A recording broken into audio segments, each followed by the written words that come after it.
what studies have you utilized to come to the conclusion that vaccines cause autism? I'm happy to sit down with you. No, please, just answer me that. I mean, look at the Mawson study, Senator. The what? Yeah, Mawson, just look at that study. yeah, I will, and that was published. But I don't want to, I wouldn't rest on a single study. Right. And all studies can be methodology. Okay, don't mean to be rude. I don't have a lot of time. Just saying you would not be, I just heard you say you could not be happier if you were proved wrong. In today's video, Bernie Sanders absolutely destroys Robert F. Kennedy Jr. in a heated debate on vaccines and healthcare.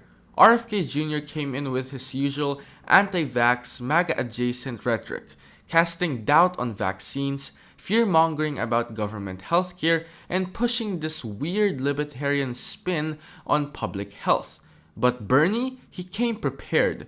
Bernie broke down exactly why universal healthcare isn't just moral, it's necessary. He laid out how every other developed country guarantees care to its people, spends less doing it, and still managed to have better health outcomes.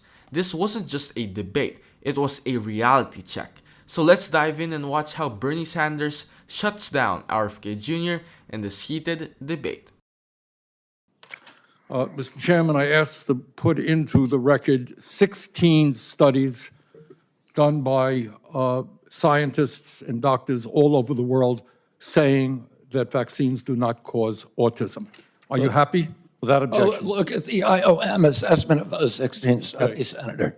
The IOM has assessed them. But listen, let me get to one.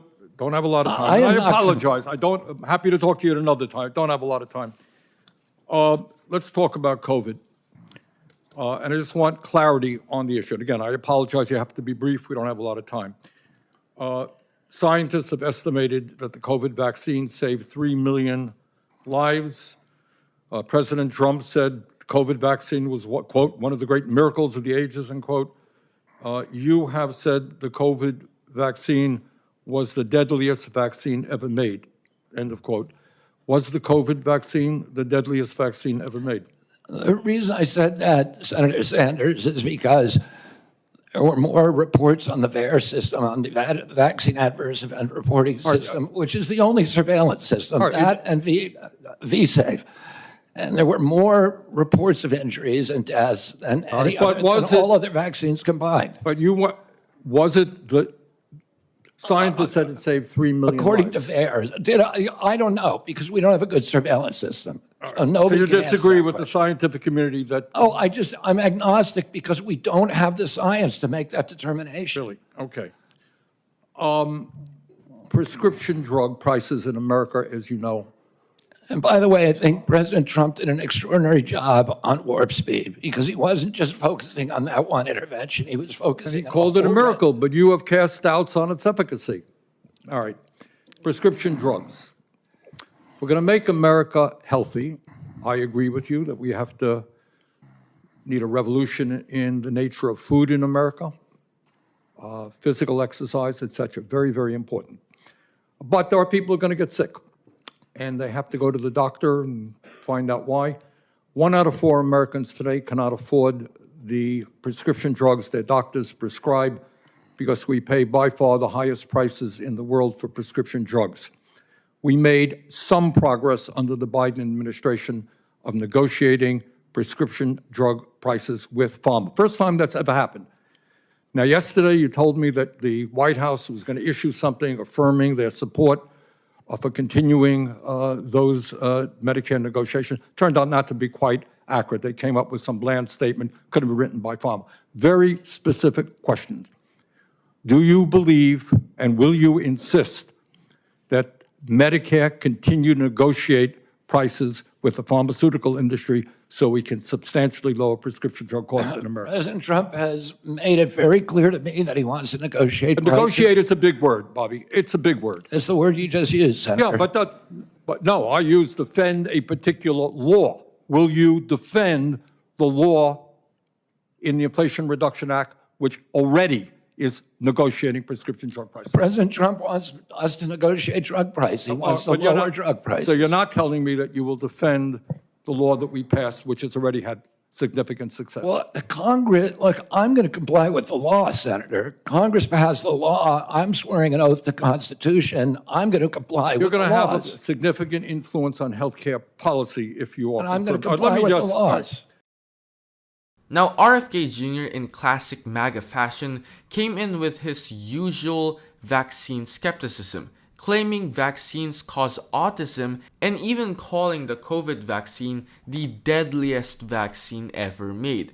And let's be clear, the autism vaccine link has been completely debunked for years. The study that started the whole myth by Andrew Wakefield was retracted and declared fraudulent, and major reviews by the CDC, WHO, and dozens of peer-reviewed journals have all confirmed there is no causal link between vaccines and autism.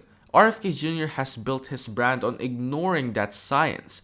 Then when it comes to COVID, Bernie hits back with a stat that's hard to argue with.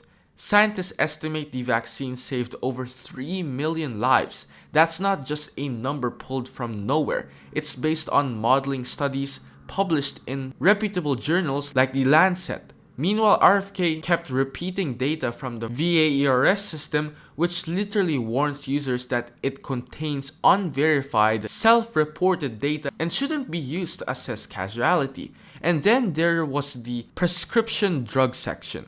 Bernie, as usual, zeroed in on the fact that 1 in 4 Americans can't afford their prescriptions, while drug companies rack in record profits. He pressed RFK Jr. to commit to protecting the new Medicare drug price negotiation law that was part of the Inflation Reduction Act.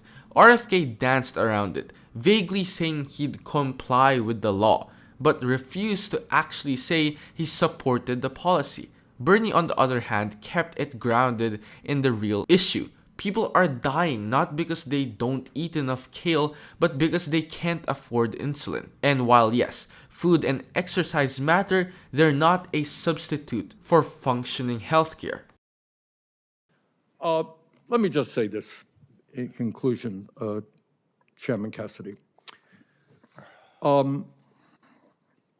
President Trump and Mr. Kennedy are quite right when they say that our system is broken. They're right. Our economic system today is broken. 3 people own more wealth than the bottom half of American society. Wages have been stagnant for American workers for 50 years. The economy is broken. You know what?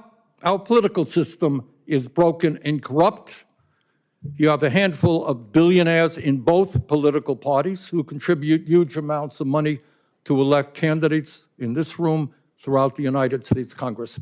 That is a broken political system and a real threat to democracy. Our healthcare system is broken. And it's broken for some of the reasons that Mr. Kennedy indicated. We have not paid attention to the fact that we have massive amounts of chronic disease. We have not answered the question why in the richest country in the history of the world, our life expectancy is lower than it is in countries far poorer than we are. So I think in many ways, President Trump and Mr. Kennedy have asked some of the right questions. Problem is their answers will only make a bad situation worse. So let me ask Mr. Kennedy again. If we want to make America healthy, will you assure the American people that you will fight to do what every other major country on earth does, guarantee health care to every single American? I'm going to make America healthier than other countries in the world right now. Will you guarantee do what every other major country does? That's a simple question. And by the way, Bernie, the problem of corruption is not just in the federal agencies, it's in Congress too. Almost all the members of this panel are accepting, including yourself, are accepting millions of dollars from the pharmaceutical industry. Oh, no, and protecting their interests. Oh, I thought that would come. No. I ran for president like you. I got millions and millions of contributions. They did not come from the executives, not one nickel of PAC money from the pharmaceutical industry. They came from workers. In 2020, you were the single largest because I had receiver of pharmaceutical money. from workers all over this country. Workers, With a miss not a nickel from corporate Bernie, tax. you were the single largest acceptor of workers- pharmaceutical dollars. No, from workers in the industry. 1.5 million. Yeah, out of 200 million. All right, but you have not answered, last question. You have not answered my question. Mr. How the Chairman, heck we're do we 3 make minutes. Ask you a America- question. How do we We're- make he is- America healthy if you don't guarantee health Chairman, care we're to all literally. people?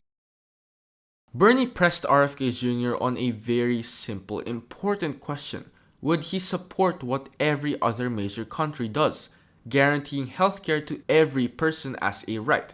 And RFK just wouldn't give a straight answer. He kept pivoting to attacks on Congress, claiming that everyone, including Bernie, takes money from pharmaceutical companies. But Bernie shut that down immediately. He made it clear, like he always does, not a single dime from big pharma PACs. And his campaign was powered by working people, not corporations.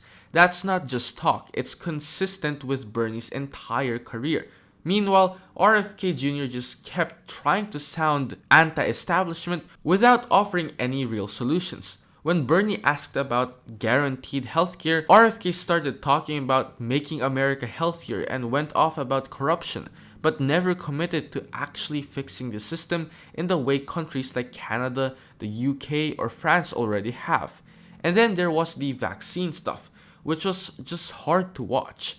RFK Jr. stood by his past claims tying vaccines to autism, even though that's been debunked for years. Bernie didn't even entertain the nonsense. He entered 16 separate studies into the record, all confirming that vaccines do not cause autism. It was one of those moments where you could see the difference between someone who relies on evidence and someone who relies on fear. At the end of the day, Bernie said it best. Yeah, RFK Jr. and Trump might be asking some of the right questions, but their answers would make everything worse. Because blaming the system without having a real plan to fix it, especially when lives are on the line, isn't real leadership. Pause. Are you getting tired of getting half the story from biased news sources? One outlet says one thing and another says the complete opposite.